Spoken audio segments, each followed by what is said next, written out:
Hi అండి అందరికీ welcome to అమ్మో కిచెన్ వరల్డ్. అందరూ ఎలా ఉన్నారండి? నేనైతే చాలా బాగున్నానండి.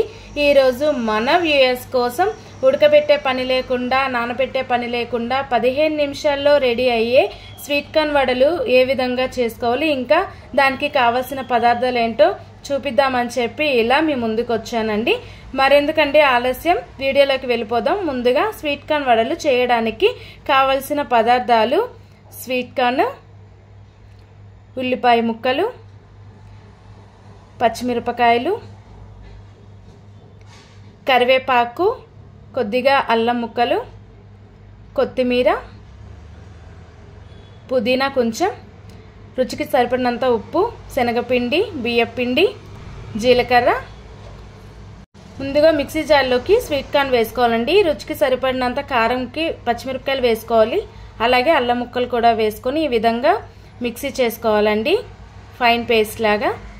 దాని తర్వాత అదే మిక్సీ జార్ కొద్దిగా స్వీట్ కార్న్ తీసుకొని ఈ విధంగా మిక్సీ చేసుకోవాలండి, ఫైన్ పేస్ట్ లాగా కాకుండా. దీనిలోకి శనగపిండి, అలాగే బియ్యపిండిని కూడా వేసుకొని కలుపుకోవాలండి. దాని తర్వాత మనము ఆ పేస్ట్ని చెక్ చేసుకోవాలి, వడలు వేయడానికి వస్తుందో లేదో అని చూసుకోవాలి.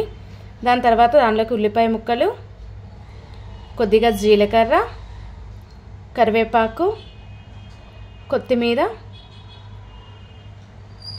పుదీనా ముక్కలు, రుచికి సరిపడినంత ఉప్పు వేసి ఈ విధంగా కలుపుకోవాలండి, మొత్తం అన్నీ కలిసే విధంగా. ఈ విధంగా కలుపుకున్న తర్వాత ఒకసారి మనము దీన్ని చెక్ చేసుకోవాలండి, వడలు వేయడానికి వస్తుందో లేదో. వీడియోలో నేను చూపించిన విధంగా ఈ బ్యాటర్ అనేది ఈ విధంగా రావాలండి. తర్వాత చిన్న ముద్దల్ని చేతిలోకి తీసుకొని ఈ విధంగా వడలు ఒత్తుకొని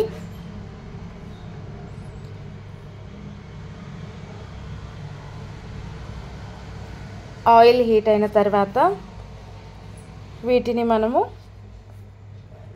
ఆయిల్లో వేసుకోవాలండి. ఈ విధంగా మనము వేయించుకోవాలి, బ్రౌన్ కలర్ వచ్చే వరకు. చూసారు కదండి వీడియోలో. ఇప్పుడు ఈ బ్రౌన్ కలర్ వచ్చిన తర్వాత మనము వీటిని తీసి పక్కన పెట్టుకోవాలండి. అంతేనండి, మన దగ్గర టైం లేనప్పుడు 15 నిమిషాల్లో ఈ విధంగా మనము స్వీట్ కార్న్తో వడలు అనేవి రెడీ చేసుకోవచ్చండి. మరెందుకండి ఆలస్యం, వీడియోలో నేను చూపించిన విధంగా మీరు కూడా నాలా ట్రై చేసి ఎలా వచ్చిందో కామెంట్ సెక్షన్లో కామెంట్ చేయండి.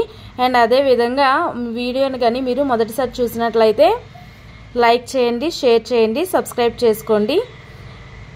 మరెందుకండి ఆలస్యం, మీరు కూడా నాలా ట్రై చేసి ఎలా వచ్చిందో కామెంట్ సెక్షన్లో కామెంట్ చేయడం మాత్రం మర్చిపోకండి ఫ్రెండ్స్.